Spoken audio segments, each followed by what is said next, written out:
And is it on? Testing test. I think so. You never know with that Doug guy. Yeah, we'll record the whole thing. Then it won't actually be recorded.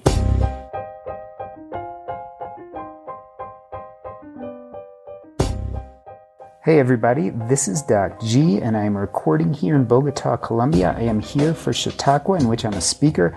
I'm so excited to be here, but I wanted to introduce today's episode.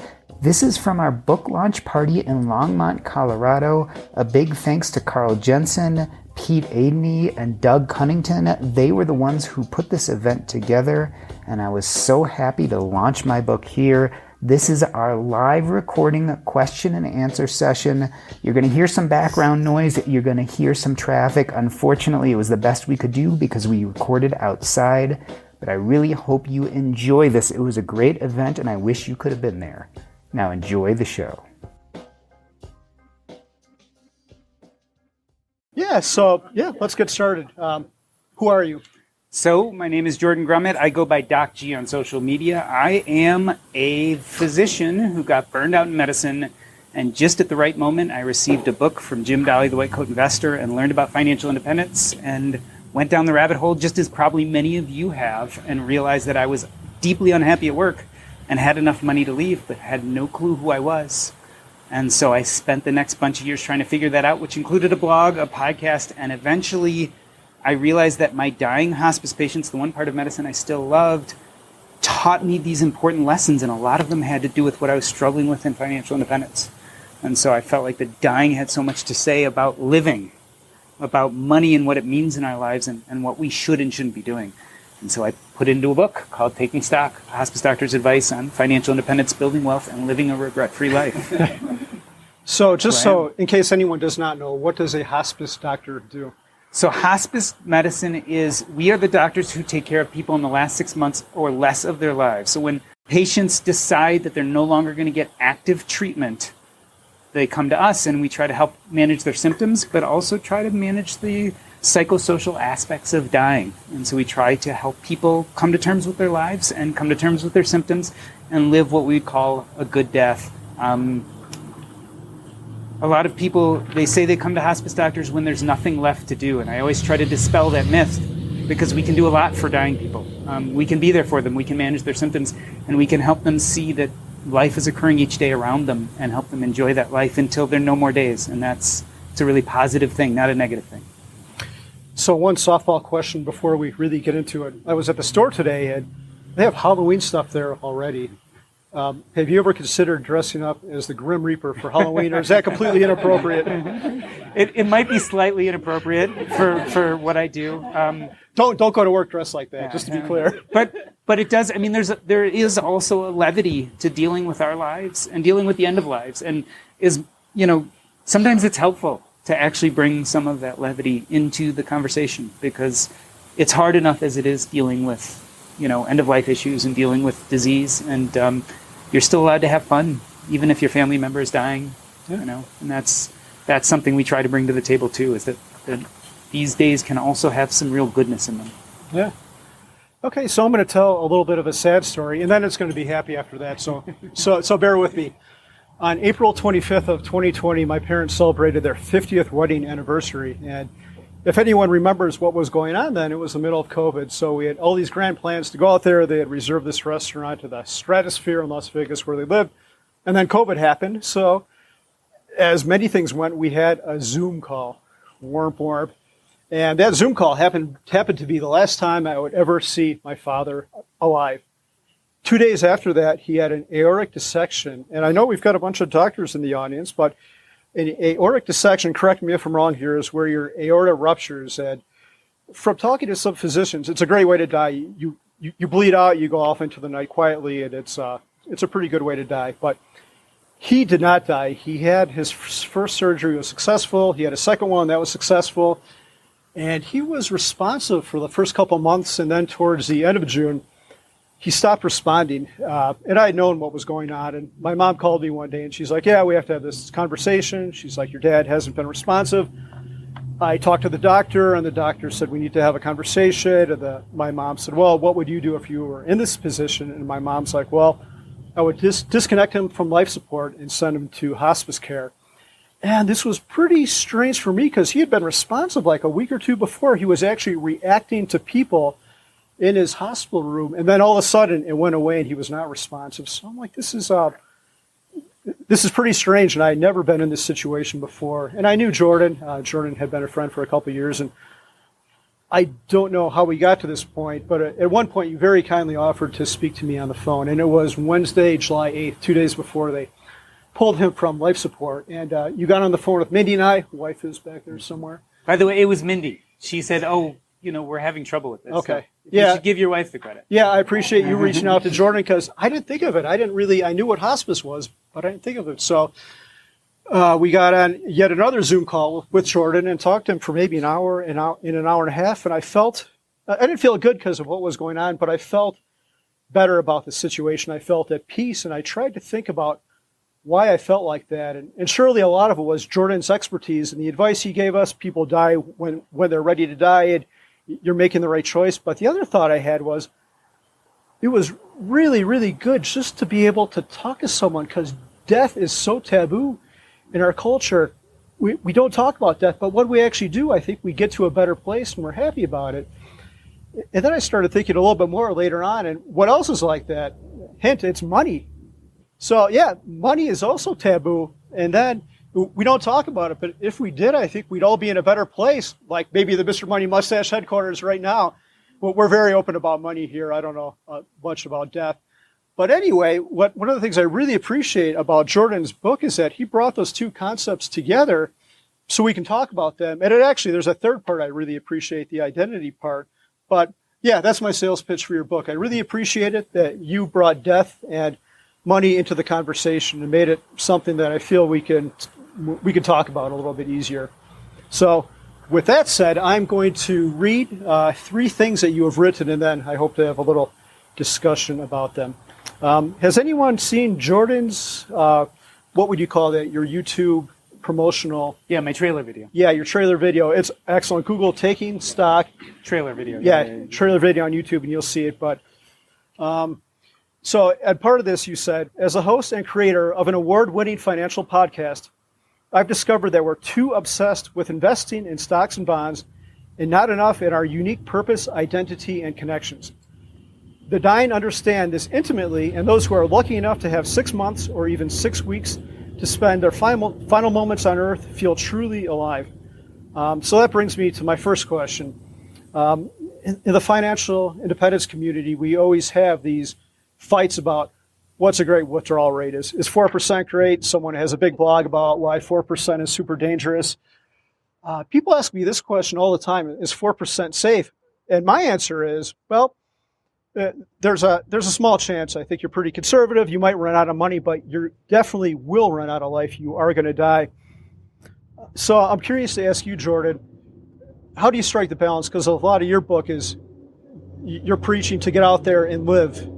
But how do you strike the balance between safe withdrawals and life? So, I think it's really clear, right? Almost no one, and I've sat with lots of people as they're dying, and no one has ever said to me, I wish I worked more nights and weekends. No one. Literally no one. No one has said, I wish my net worth was higher.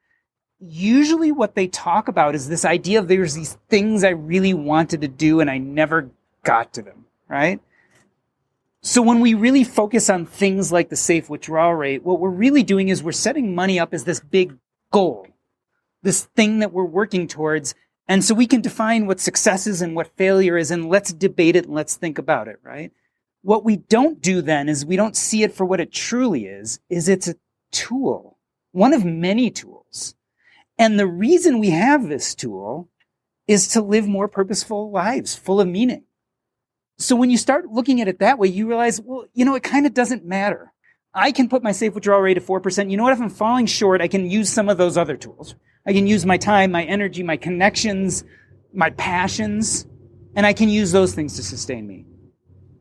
Or I can work on that money tool. I can decide sometime down the road that isn't exactly where I want it. And the intentional trade-off of spending more time making money doing something that maybe is not the most fascinating, beautiful, wonderful thing you're doing, but realizing that's providing enough time for you to then go on and do the things that are important for you is an intentional decision. So I think when we spend all this time worrying about safe withdrawal rates or worrying about some net worth number, we're being less intentional about what that money is really meant to do. And I think we have to move off of that pathway, because I think if we stay there, we then make money the central thing in our life. And it's really easy to focus on money. It's quantifiable. Like, I can measure it. I can monitor it. I know exactly where I am. But how many of you have gotten to that number and one of two things happens to you? One is you find yourself like, oh my God, I've got to that number. Now what? How about double that number or 1.5 times that number? I know we've all done that. The other problem is sometimes you get to that number and you get petrified. And the reason you get petrified is you're afraid of losing it. Like, the stock market's going to go down tomorrow, and all of a sudden my net worth of $1 million, which was my financial independence number, and I'm so safe and great now, it's now only worth $950,000. So loss aversion, the worry that you're going to lose what you worked so hard to get, actually scares you about doubly of what it actually, your thoughts about whether I'm going to get there or not. So it's a trap. And the trap is that we look at money as the most all-important thing, and it doesn't lead to good places. And I just think if we start using that money to look towards what's meaningful to us and including it as one of many of our tools, I think then we're going to find that happiness is not so fleeting that it can change because the stock market changed one day. Yeah, isn't it kind of silly? There's a million blogs that focus on money because I guess that's what people read. What if we inverted that and focused on happiness and life and then used money as a tool instead to figure that part out? I think we'd all think about things a little bit differently and maybe have different priorities. I have to say, like, money blogs have changed my life, right? One of the biggest things that happened to me is Jim Daly sent me this book. It was a money book, and it set me off on the path of where I am today. But I also think that we're really reticent to look past money because it's hard. Like, it's really hard to figure out what you want to do with your life, and it's scary.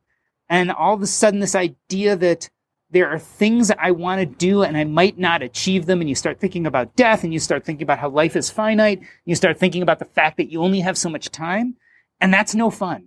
And so it's much easier to say, let's debate the safe withdrawal rate, or let's look at this net worth. And I don't want to belittle it because I think these things are important. Like, they have their place.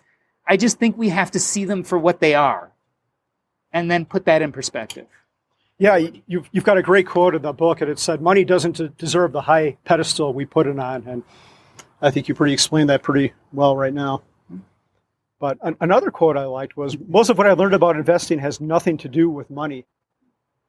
Do you care to expound on that at all? Money is one investment, and it's an important investment, but we tend to forget that we have to invest in lots of other things. We have to invest in education. We have to invest in relationships. We invest in our children. We use financial terms when we talk about money. We talk about compounding and dividends and emergency funds. And I would urge you to start using those same words when you think about experiences and knowledge and connections. Your connections in this world compound. Pete and I were talking about today, right? Like, he has connections in his community, and you guys help each other. Like, if someone needs something done at their house, you all come together and do it together. That's a form of compounding. And when we only think about the money aspect of things like compounding and dividends, like other things pay dividends. Your education pays dividends, right? Your family, all of these things, if we start using those financial words, we realize that there is not an opportunity cost only to money. There's an opportunity cost to experiences and knowledge and education. And so we have to take advantage of that too. Okay, I've got one more thing to say. I'm actually going to have Jordan read this because this is, I was thinking about this. I went through your book to prepare for this, and I had taken a bunch of notes when I initially read it, and I thought this is probably my favorite passage from your book, but then I started thinking about it a little bit more, and it's such a beautiful set of words. It's probably one of the most coolest things I've ever read. So I'd like you to read it. I don't know if I can hold myself together if I read it. So, and you think I'll be able to hold myself together? I don't know. This is so good of them. I'm going to ask you one follow-up question, and then we'll let the audience ask questions. Jordan does not know what I'm about to give him right now, but I think this is so good. So. Great. I'm going to mess it all up, and you're going to be like, that podcast is fake. Do you need to lube your voice at all? I am a crier. Oh, am I a crier? Get out your James Earl Jones voice. All right, let me at least see what this is. Okay, this is really All good. right. Please pay close attention. Like my daughter, we are all just children. Bobbing and floating in the vast ocean of life, our minds turn, yet we have no control over the direction of the tide. My daughter's voice pulls me back to that little bed in her quiet room so many years ago. Daddy, what does it feel like to die? I drew her in close and held her tightly. My sweet child, I'm still trying to figure out what it feels like to live.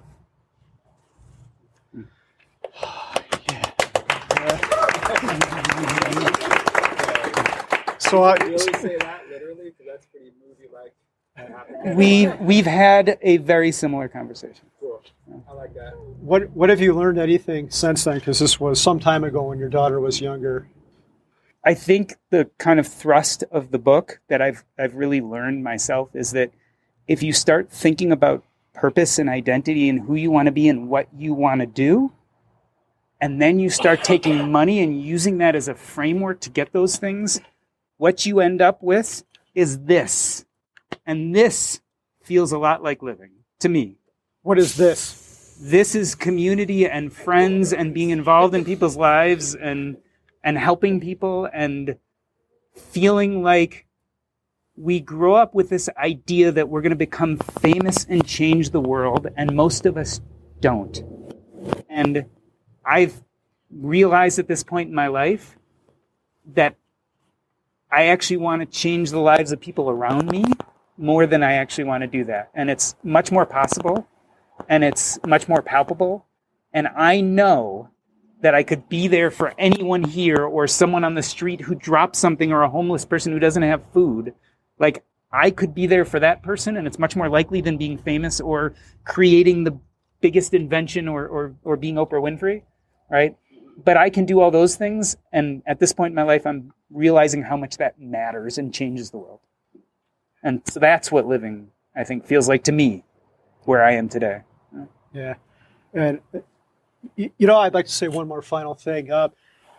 The book is about life and death, and it's about investing, but it's also, there's a third component to it, and it's about identity and figuring out who you are and what you're really meant to do in life. And I think everyone's going to take something different from the book, but that's what I really took. And in my case, it was kind of, it made me happy because I realized after reading that there's these exercises in the book that you go through, and I realized that I'm so fortunate and I'm so grateful that I'm exactly where I think I should be. But if you're not or have questions about that, the book is really special as far as that goes, and I really appreciate that. You cover a lot of territory, but that was my favorite part, and I thank you for, like you said, this is so good right here.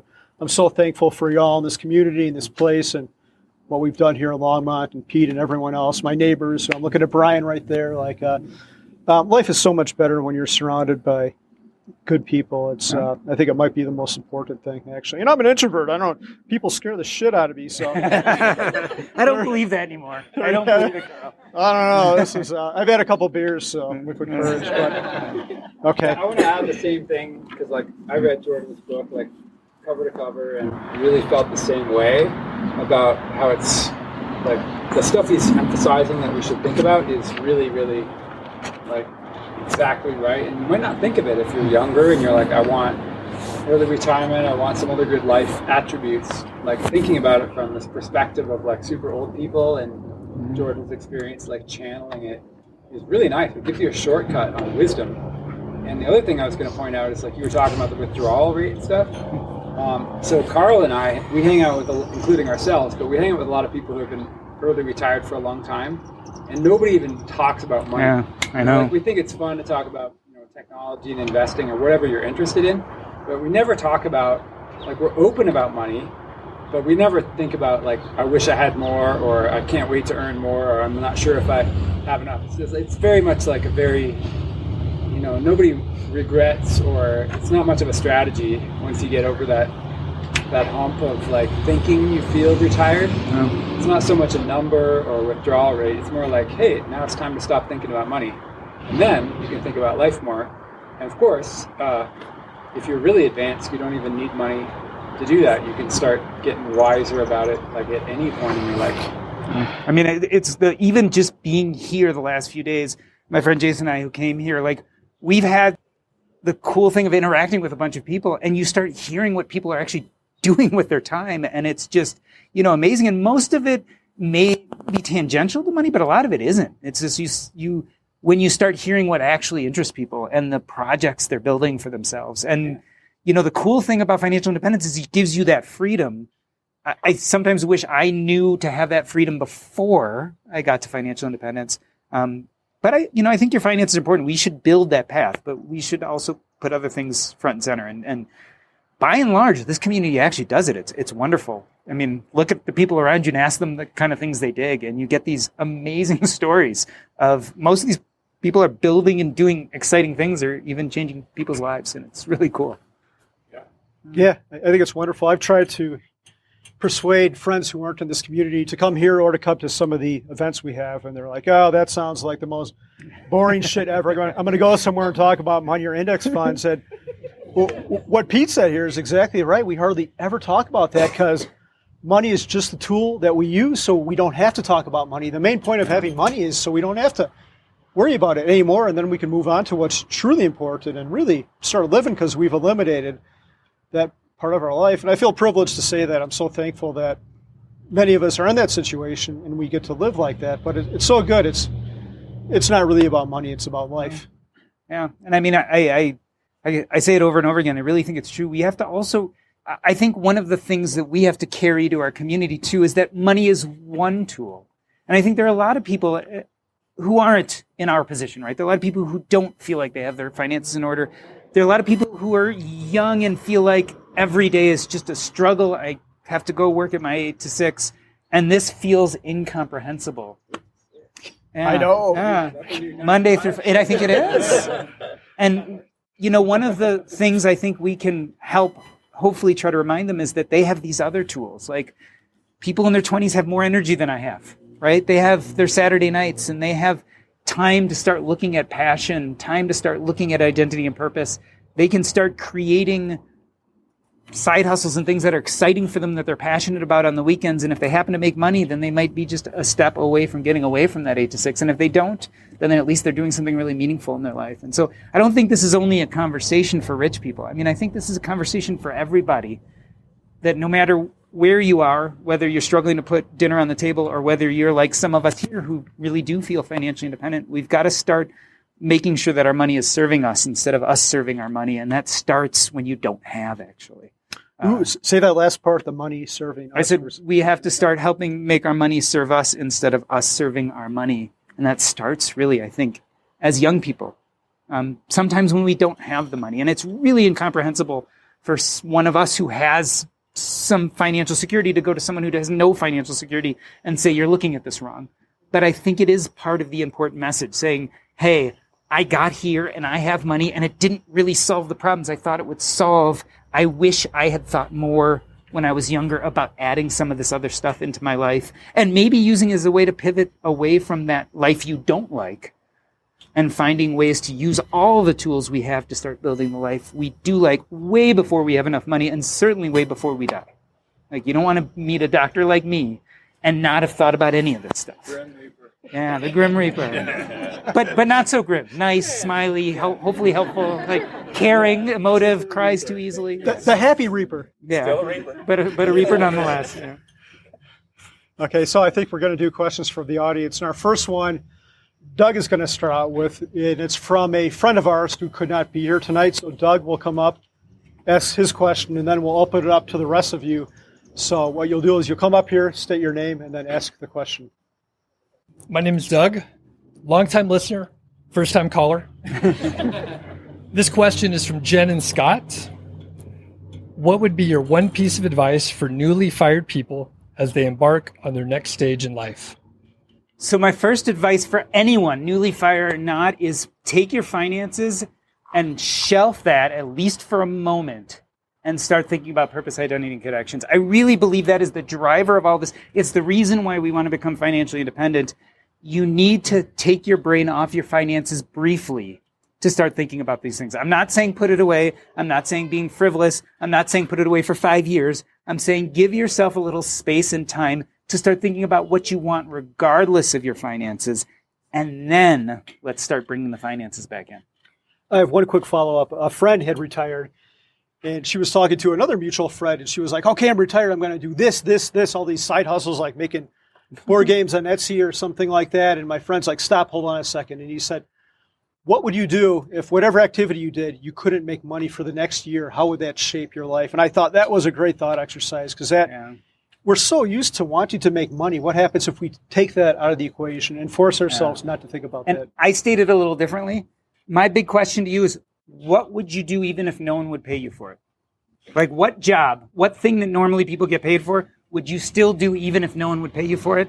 If you can answer that question, you've got a great start for what purpose looks like in your life. Yes, for me.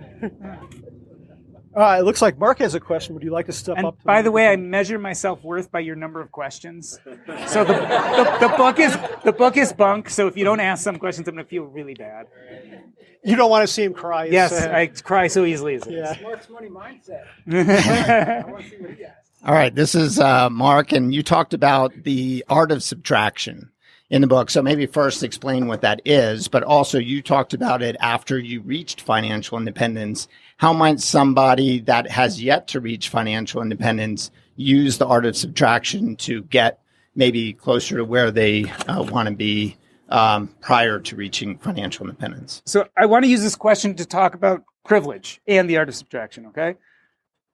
I came to this from a place of a huge amount of privilege, right? I was blessed with parents who gave me incredible financial modeling. Like, they taught me all sorts of things. I had no idea what it was, but I kind of blindly followed them because that's what my parents did. So I saved lots of money. I invested in real estate. I put my money in the stock market, all things that I had no idea what I was doing, except that they did it.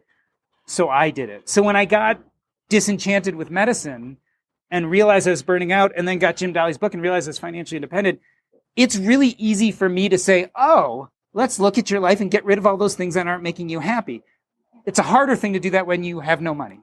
But let me first talk about how I did it, and then how I believe people who are not in that place of privilege can still use this knowledge to make a better life.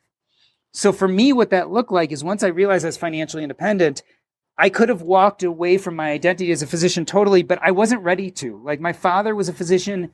He was 40 when he died. I was 7. I was enamored with this idea of filling his footsteps. I blamed myself. I really did. I thought somehow cosmically I was the cause of his death. And the way I was going to fix that was to become a doctor and do the things he couldn't, right? And so when I realized I was financially independent, I just couldn't walk away completely from medicine. Like, I couldn't walk away from that sense of identity. I couldn't walk away from that little connection I had to my father that died. You know, he died when I was 7. So instead of throwing the baby out with the bathwater, I realized I wasn't happy. And so I started looking at my job and deciding, how am I going to subtract out the things that cause me friction so that this can feel better? I was running an incredibly busy practice at the time. So the first thing I did is I got rid of my private practice because people were calling me on the weekends, and I had to run out at Sunday at 10 a.m. when I'd rather be with my family. And instead I was going seeing people in their homes, and they needed to be seen. But I realized that in my life, this was something that just was causing so much friction that I wasn't feeling good about it anymore. So I got rid of that. And so I started doing nursing home work, which I'd been doing for years. And then I was doing hospice work, which I had just started as a consultant because I realized I liked it and people wanted to pay me to do this thing that I found fairly natural and easy. And after a little time, I realized, you know what, the nursing home, I'm getting calls in the middle of the night. These patients are incredibly complicated. This is hard. And eventually I decided to get rid of the nursing home work. And then I was doing hospice work, but I was doing it full time. And then I was like, I don't want to work on nights and weekends anymore. So I kept on progressively subtracting out the things that left friction in my life. What I was left with was acting as a consultant in hospice medicine, working 10 to 15 hours a week. And that was amazing. Like, after I'd narrowed it down, I'm like, oh, this feels purposeful. I would do this even if someone wasn't paying me for it. This has real meaning in my life. So I knew I didn't want to get rid of that. I'm like, this part of my identity still fits, but now I've gotten rid of everything else. So I have all this other time to start pursuing those things that would start adding to my identity. So what I'm doing is I'm subtracting out everything that doesn't help with my identity and purpose, and then slowly adding in new things like blogs and podcasts and whatever it is that speaks to me, that thing that wakes me up in the middle of the night and I can't get back to sleep because I'm so excited. I start to pursue those things, right? To add them into my life. So subtract out the bad, add in the good. Eventually I was able to create a life where almost all of my time I'm doing things that feel really purposeful and important. And so I don't have a need to escape my life anymore. I have no need to say, oh, I need this weekend off. There's no such thing as weekends. I just kind of spend my days doing things that are purposeful and important to me. But again, that's a place of privilege. I came to that place after financial independence. What I like to suggest is we should start thinking about how we can come to that place much earlier. How can we use the art of subtraction when we don't have all that financial power, that superpower, that tool? And again, I come back to the argument that we have many other tools. So if we go back to that 22-year-old who is now working for the first time, they found a job that they don't particularly like, but they can't find a job that they like. They're just making enough money to survive. They're working 8 to 6, which used to be a 9 to 5, but we know all things have gotten harder. But what if that person took a little time, because they don't have that much tool of money, but they've got a lot of tool of energy, right? When you're 22, you've got tons of energy. Maybe even you got the tool of passion. You got some passion. What if you took something you were really passionate about and made it into a side hustle, and you said, I'm going to spend 3 hours every Saturday night doing this, right? You're using some of your other tools. And let's say you do that for 6 months. One of two things happens. Let's say you make a little money. Well, maybe you could turn that 8 to 6 to a 9 to 5. Because now you have a little financial space in your life. So you can subtract out that job you don't like, and you can add in that purposeful thing, that side hustle. What if you don't make money? You do that side hustle and it never produces something. Well, you know what? You just spent 3 hours every Saturday doing something that was purposeful and meaningful to you. I mean, that's the goal. Maybe you might have to try a different side hustle. Maybe you might have to take on a part-time job on a Saturday or Sunday doing something you may or may not like. Maybe that little thing, you don't love it, but you like it a lot more than your 8 to 6. Maybe you can start subtracting some things out and adding some things in.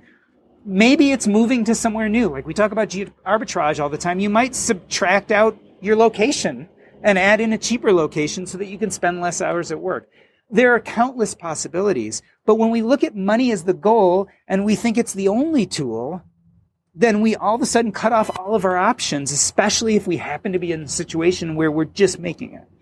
And so my goal is to help teach people that even when you're just making it, maybe there are some options. And maybe if you start realizing what feels purposeful to you, you can find ways to ease some of that economic pressure. And so for people who are privileged, we have it a little easier. For people who aren't privileged, there's still some options. How can we make this practice of subtracting out bad things in our life, things that add friction, and adding in good things, and make that a habit? Because at some point you start getting where you don't have that many bad things. And that's a fantastic place. So there are always going to be things we don't want to do, right? It's life. But it's amazing what it feels like when you've gotten rid of most of the bad things. Like, I don't have work stress. I don't have stress on Sunday night. I don't wake up Monday morning depressed. We should all be that way. And so the question is, how do we get there? Okay, next question. Brendan, step up to the microphone. Brendan, Brendan's a kind individual. I connected with him over email some years ago, and then he came to visit us in Longmont. And that's one of the great things about Longmont. There's always so many cool, interesting people passing through town, like Jordan, and today Brendan as well, with his wife Candy and his 2 kids. Sure, yeah, Brendan here. Jordan, thanks for the talk. You mentioned briefly not wanting to get to financial independence and realize at that point that money doesn't solve all the problems you thought it would solve. Would you talk a little bit more about that, and then about steps you could take before financial independence to make sure you don't get there? So when I found out I was financially independent, I did kind of jump up and down for a moment, and then I kind of had a panic attack. I realized that I was so enmeshed in this identity of being a physician, I had no idea what purpose really looked like in my life. And that was amazingly depressing. And I've seen this over and over again. I mean, I've seen the Reddit accounts. I've dealt with patients. I talk about one in the book. I'm not going to retell the whole story, but it is really easy to get enamored by this idea of money. And then you get to the place where you have it and you're like, I don't know what I want to do with myself. And that's so common. And I think it actually gives us a huge amount of distress. We need to start thinking about purpose, identity, and connections first. So the big question, the question that people most ask me when I'm talking about my book is, well, how do I do that? Right? How do I do that? How do I do this really hard work of figuring out who I am and what I want to be in life? So I go over it in the book and their exercises, but let me give you a few very quick thumbnail sketch ideas. So I think purpose is a big one. And so I think you can ask yourself some really quick questions that are very short versions. Read the book to hear the long versions. So when it comes to purpose, I think you need to imagine yourself on your deathbed, bemoaning your life and saying, I really regret that I never had the energy, courage, or time to, and then fill in the blank.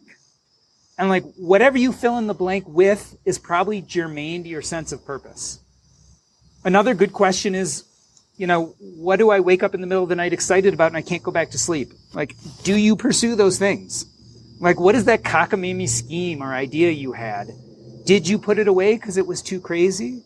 If you let go of societal's ideas of what you should be doing, or if you let go of this idea of, can I make money off of that? Because how many times have we really wanted to do something and we said, I can't put time into that because I won't make money at it. I know when it came to writing and public speaking and stuff that I love to do, for most of my physician career, I said, I have to fit this into that little hour free I have because it won't make me money. That's not a profession. I need to be a doctor, right? That's making money. That's doing good things. I think if you ask yourself these really basic questions, you can start getting an idea of what your purpose is. And I don't expect the answers to come immediately. I think it takes time. But most of us have this secret idea of something that we really want to be, and we're really afraid to pursue it or talk about it. And I think that is your body speaking to you. It's your mind and your heart saying, oh, there's this thing. And I will guarantee you, because I've seen it over and over again, if you don't give some time to that, you will regret it when you get a terminal diagnosis. And I tell you this from pure experience. If you do spend some time thinking about those things, you will find yourself a lot happier in life. I really believe this. So that's part one, purpose. The other thing is, so purpose, identity, connections. Connections really come from purpose and identity. So let's talk a little bit about identity. My favorite exercise with that is to ask yourself the question or say the statement, I am, and then fill in the blank. And do this like over and over and over again, because your first answers are going to not make sense. Like my first answer is I'm a doctor, and it's totally not how I identify now, but it's like what I've been trained my whole life to say, right? But that's kind of my profession. It's not who I am. After that, the next kind of easy thing was, a father, a son, a spouse, right? So familial relationships, all stuff that's kind of important to us, but doesn't really tell what's inside you, right? It's just something about who you are and those people who are important in your life. After that, I jumped to achievements, right? So I'm a Plutus Award winner for the Earn and Invest podcast. I'm really proud of that, but that's kind of like this artificial thing someone gave me. It's great, but it doesn't tell you exactly who I am. Eventually, I came to I'm a public speaker, a writer, a podcaster, and all of that coalesced into this idea that I'm a communicator. But it took me a long time to get there, but I knew it fit because it just, when I started thinking of life on those terms, I started feeling comfortable. And I always wondered, as a doctor, I never made many doctor friends. I went through all of undergraduate, 4 years of medical school, residency, and then I practiced, and I had very few doctor friends. I hated hanging out in the doctor's lounge. When I went to parties with my wife, I would get so ashamed of telling people what I did for a living. And this was a huge epiphany. Why ever would I be ashamed of being a doctor, this proud profession that so many people want their kids to be? And the reason why is because this identity I was wearing on my outside didn't fit the identity on my inside, and that disconnect felt really uncomfortable. And so the thing about identity too is you need to be aspirational. Not just who you are today, but who do you want to be? Again, if you could let go of all of societal expectations, you could let go of all those things your parents told you and all that negative speak you had in your head. If you could just be what you truly want to be, what would it be? And that's a good way to start. And if you don't know the answer to that question, ask your family. Ask your friends. You'd be amazed at when you ask your friends and family and you say, well, who do you see me as? Sometimes they come up with things you're like, yeah, I am that. And I never thought about it. Or you're really good at this, right? And you never consider those things. So purpose, identity will naturally lead you to connections. When I realized that instead of identifying as a doctor, I started identifying as a communicator, I started going to these personal finance, get-togethers and conferences. And I met these people who were blogging and podcasting and writing. And can I tell you how strange it is to feel connected to a person after a few minutes when you spent years surrounded by doctors and never feeling connected to any of them? the connections will automatically come if you start figuring out your purpose and identity. And if you doubt how powerful that is, the connections I made from doing this stuff led one of my good friends, Grant Sabatier, to give me permission to write this book, which I always wanted to do, but always was too afraid. And that led me to believing in myself enough to get an agent and a publisher, write this book, and end up here with you all and feel like I have a community, something I never had before. And so it's powerful. It's really powerful. Yeah. Why don't we do 2 more questions, and then after that, we'll do the giveaway, and we're going to be here long after this, so You're all welcome to hang out. There's lots of beer in the refrigerator, unless you all drunk it already. This crowd knows how to drink beer. I always think we bought enough, and then I look at it, oh, God. Yeah, pizza, all kinds of other stuff. So next question. Chris, who brought me a coffee, which was very helpful. Thank you. And Chris tortured me today by making me do a huge hike. Like straight up. It was like straight up. Compassion and fear is what I want to talk about. That's the crux of this question. And I think about myself, and my biggest fear is death. And that's the voice of experience talking. And you have been through that over and over again. And it's such a big fear of ours. We make jokes about it, right? Like the Grim Reaper joke, because it's so scary we can hardly talk about it. Clearly, fear is also a big component with financial independence and your journey in life and moving beyond finances to the next level, and also taking charge of the finances.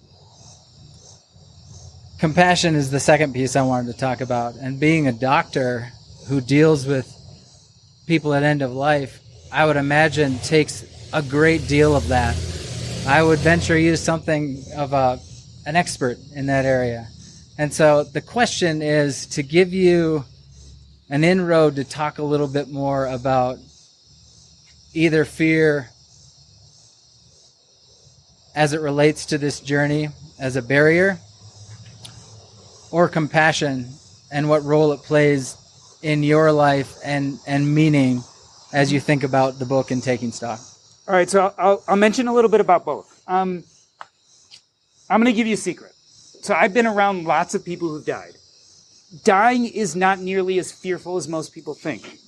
We're actually really good at medications and counseling people and anti-anxiety medicine and nausea medicine. The grand majority, not all, the grand majority of people die fairly comfortably and peacefully. And most of you will never know that because maybe you've seen a grandparent or something, but I see it all the time. And I will tell you that generally people die quietly and comfortably.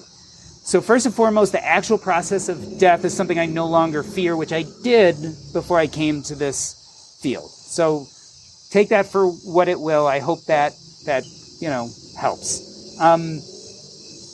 People also tend to die the way they lived. So if you're worried about being afraid of the fear of death, I think you should think about fear in your life today. And the amazing thing I've learned from the dying is if you're worried and afraid of what's going on in your life today, the dying almost never regret what they failed at. They regret what they didn't have the courage to try. So I know countless stories of people who had a big, audacious dream and failed. But 9 times out of 10, they were happy if they tried and gave it their best. But 10 out of 10 are unhappy if they had a big, audacious dream and never went for it. So if you don't want to be afraid in death, try not to be afraid in life. And if you don't want to be afraid in life, start taking on those things you really want that scare you. Because failing is not a bad outcome. But dying with the regret that you never tried is a bad outcome. So I think that's the big message on fear. On compassion, I would say that if you learn to be compassionate with yourself, you'll be much easier to be compassionate with other people. You will by far be your biggest own critic, and most of that will be wasted emotion.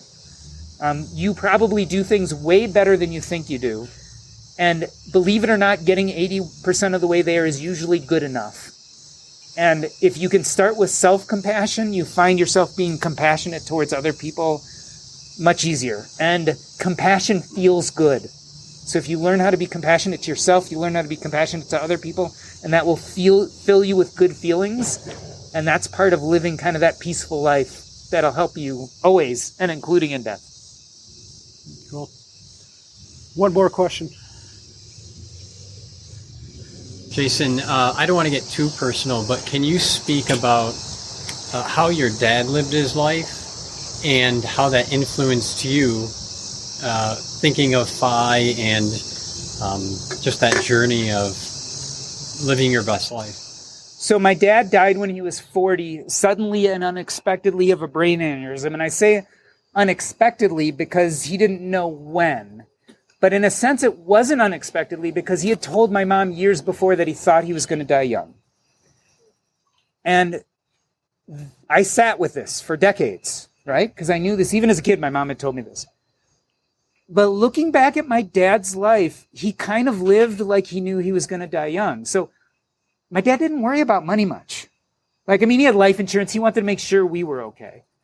But he had hobbies and joy, and he traveled and he loved photography. And when he got finished, he was an oncologist or cancer doctor. When he finished his fellowship, instead of joining the big prestigious oncology practice that would have paid him 3 times what he ended up getting paid, he stayed at the university and worked at the VA because he loved the work and got paid half. And so as I think about one of, I think, the biggest important questions we all face is how do we decide whether to spend today? You only live once. There are things that are purposeful for me, whether they're activities or even buying certain things that are very purposeful to me. How do I know if I can spend today, or do I need to put that money away and allow it to compound and defer gratification for retirement? And I've really struggled with this because I think it's one of the quintessential questions we have to ask ourselves. Always. Always. And I think if we knew when we were going to die, if I could say I'm going to die in 30 years, I could plan out and get to zero, right, at 30 years, or plan out and get to having enough left for my kids to feel good about it. But we don't know. So I think the best thing we can do is use a proxy, and the proxy is what scares you most. My father was afraid that he would die young and not be able to enjoy his time or his money. So guess what? He didn't save a lot, but he lived a pretty good life. For him, that made sense. YOLO made a little more sense for him, and deferred gratification didn't. Now, he did, like I say, get life insurance policies, and he did save some money. So if he had been wrong and he had lived, he was living a pretty good, purposeful life, and eventually he would have made it to retirement. But he probably wouldn't have wanted to retire that young because he was enjoying what he was doing from day one. And if he had just put a little money away, he would have been just fine. Now, the other side of that coin is, what if you're like me? I always figured I'd live to kind of an old life. And my biggest worry is that I get to an old age, run out of money, and die broke, which is, I think, a lot of people in the FIRE movement, we're afraid, right? That's why we talk about safe withdrawal rate all the time, is we're afraid of running out of money. I think if that's you, then you probably take a lot less and put it in that YOLO bucket. I still think you need to put some there. But you put a lot more in that delayed gratification bucket. So maybe you save 40 or 50% of your income, and you get to financial independence, and you quit your job, and then you really do a lot of purpose, meaning identity stuff. But you don't do as much in the beginning because it doesn't scare you dying young. What scares you is not having enough money when you're old. If you do that, you mostly win. So if you die young and you didn't think you were going to die young and you were too busy, grinding it out, you had great dreams, so you were probably pretty excited about those dreams, but you never got to live them out, and that's sad, and we can't do anything about that. But if you're right, then you're going to retire early and live a pretty great, purposeful life. The only other caveat is, it occurs to me, and a lot of people, when I have this conversation, they bring up the Die with Zero book with Bill Perkins. One of his points, and I think is really true, is we have seasons in our life, and those seasons happen at certain times, and we can't control that. So let's say you're worried that you're going to die old and broke, so you're really grinding it out today, working long hours. When you're young is also maybe when you find a spouse, and if you're lucky, you're only a newlywed once. You don't want to let that time pass without giving some thought to being in the moment and maybe YOLOing it a little bit. Or maybe you have kids, right? And you only have kids once. And yes, if you defer gratification, you might be around for their teenage years more, but you only have babies once. So you might want to slow things down a little. But ultimately, I think if we can ask that question, what scares you most, you can start really toggling between YOLO and deferred gratification, and it really answers that question today. I think it's a really tough question to answer. And so that's my best approximation of how to decide whether to spend or not. Okay, we have one more bonus question. What's your name? Sam. Sam, I'm sorry I stole your phone before, but borrowed it. Okay. Not someone else, yeah. So Sam has one final question, then we'll do our book giveaway, and then we'll drink some more beer. Thanks for the bonus question. Well, my dad brought me here today, and he knows that I have an ability to take advantage of social capital, which isn't always rewarded up front with monetary compensation, but can pay dividends, like you've said. So making those connections, I know the importance of, but I also know that my father's also paid for what is, I think, the most formative and important space for me to figure out what is my personality, my most fulfilling self-expression while I was away in Paris, and able to have that space away from being a daughter, a sister, a student.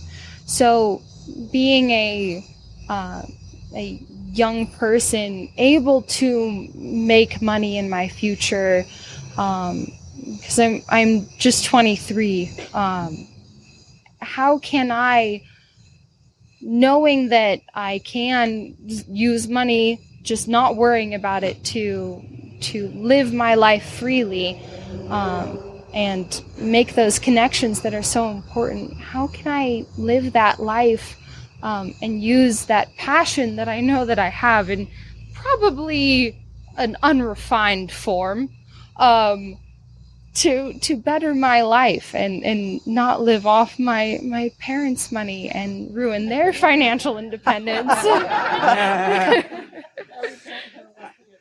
And this is your father right here. Yeah. Yes. And is this why you brought Sam here? Do you have an ulterior motive? I'm just kidding. She seems very good. You're going to do well.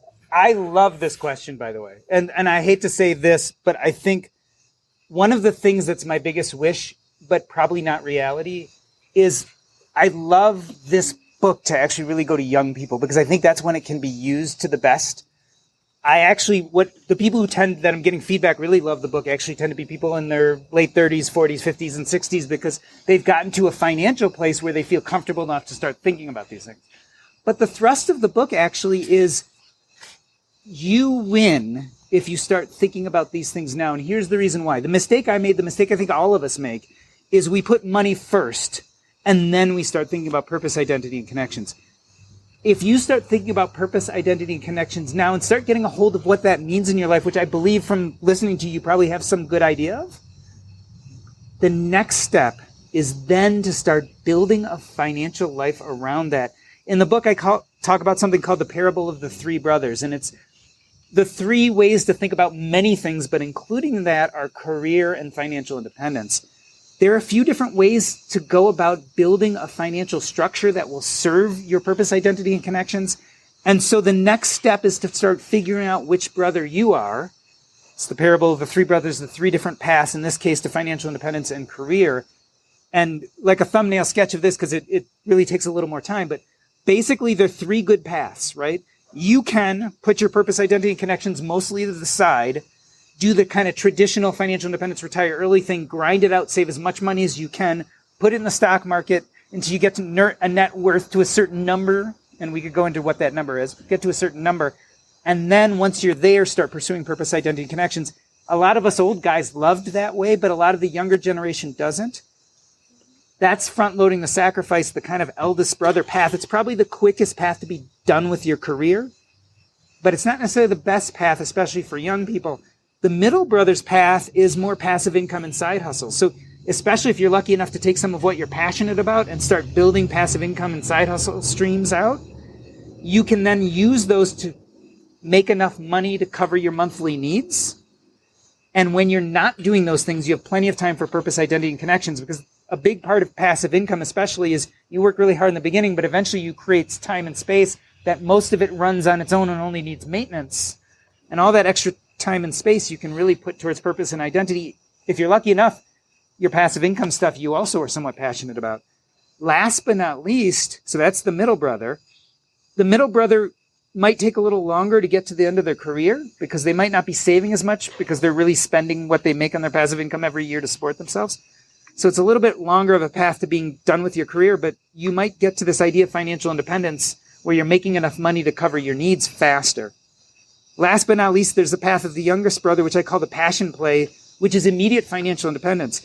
If you find something that gives you a sense of joy, purpose, identity, and connections, and make a career out of that, and make enough money from day one to cover your needs, you're kind of financially independent from day one. If I had discovered hospice work at the beginning of my career, I would have been nowhere near that fine number, but I probably would have, in a sense, been financially independent because I was doing something that was so meaningful and purposeful to me.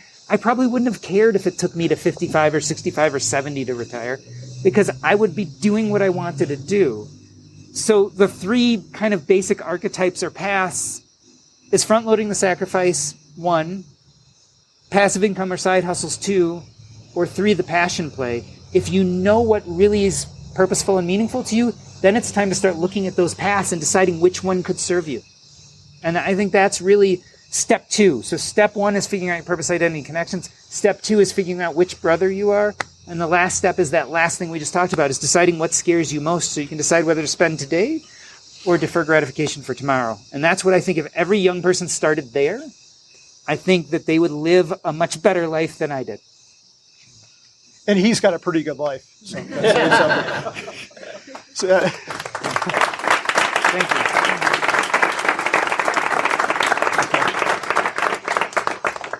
you. Sam, do you have the book yet? Or okay. I'm going to give you a copy with a little bit of homework. I want you to tell Jordan or one of us what you've learned from it after you read it. And maybe you sound pretty smart. Maybe you don't have anything to learn, but here's a copy of the book.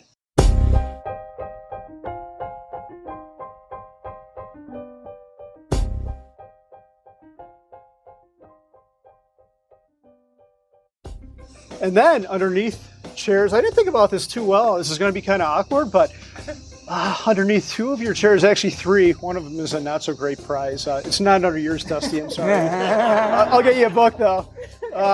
There is a sticky note that says book on it. Wait a minute, you're having there's actual idea. Yeah, it's not. Everyone can't be winners. This is not child sports. It should be a yellow thing that says book, and there's a. I think one might be. Did you get one? Okay.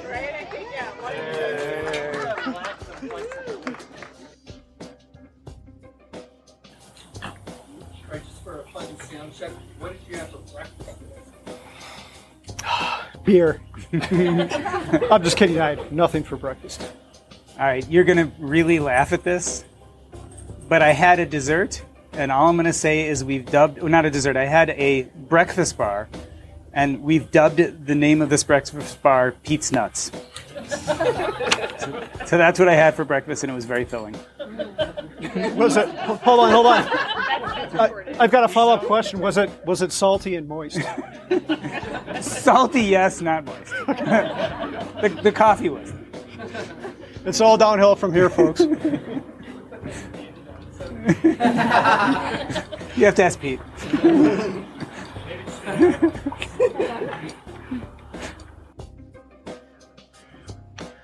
Before we move on to the next question, I have a public service announcement. And we got to do something real quick here. I'm going to put on this stupid hat. Selfie time. And this actually, I'm taking pictures on this phone that is not mine. I found it. So if anyone lost a phone, is it you? I'm sorry, it is yours. You might have some pictures on there that. I want this selfie. Okay. There might be some other pictures on there that. You might not want to show those to people. Yeah.